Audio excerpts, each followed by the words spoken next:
rolling was a 2-year project, and everything that happened within those 2 years was unforgettable. You know, whether I was having breakfast with Artisari or flying through Los Angeles in a helicopter with Guy Mariano and Ty Evans, there were some crazy moments, you know, but I can't say any of them outshone one another. I was able to meet every single one of my heroes, which alone is just mind-blowing, you know. Out of the UK, I'd like to point out that, like, probably one of the most funnest experiences I had was actually hanging out with the Get Leicester crew. Like, I just want to give a massive shout out to them guys, because from day one, when I was started filming this project, Cal was on board, and you know, I got to go and film with him for the last couple of months of Get 420, and all the dudes involved were just so welcoming. Like, they made you feel like you were part of the gang, like, straight away. And you know, it was just, it really brought it back to, like, you know, ground roots of skateboarding for me, that whole group, because they just love skateboarding. You know, they're all skate rats, and there's nothing more fun than just going out with friends and just skating all day. And you know, there's one guy with a camera doing his thing, and you're all just having a laugh. And that was honestly, like, so refreshing, because I honestly now, like, look back, and every single day I hung out with those guys was just so much fun. You know, there were so many funny moments, and besides the fact that they're like some of the best skateboarders in the UK, they're all such genuine people, really nice and really cool to hang out with. So they didn't, you know, vibe me out at all, which is really rad, you know.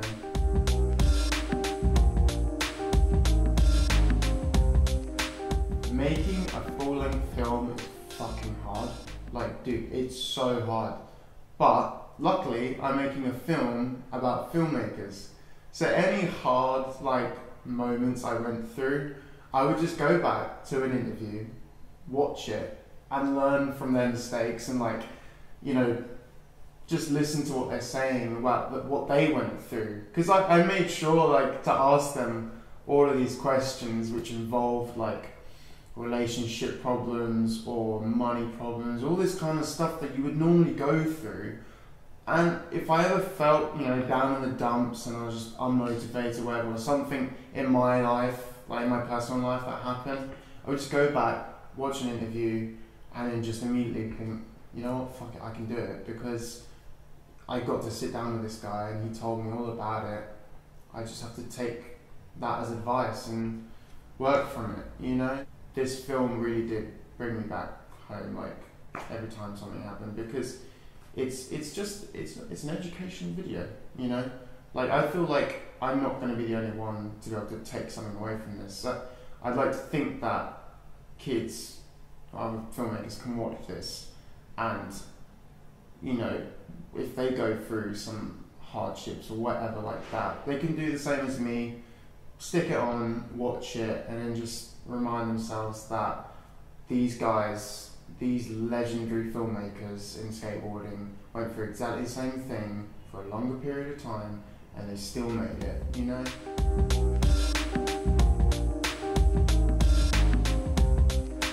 Planning on releasing the film through Vimeo.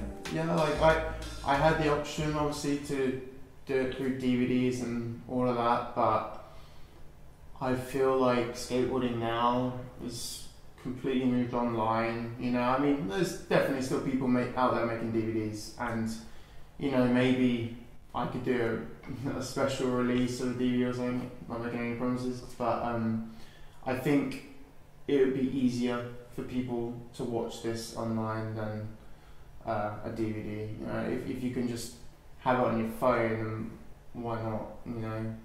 So it's going to be on Vimeo on demand, and you'll be able to buy it on there, and yeah, you can watch it wherever you go. Like, that's insane, right? Like, why wouldn't you want that?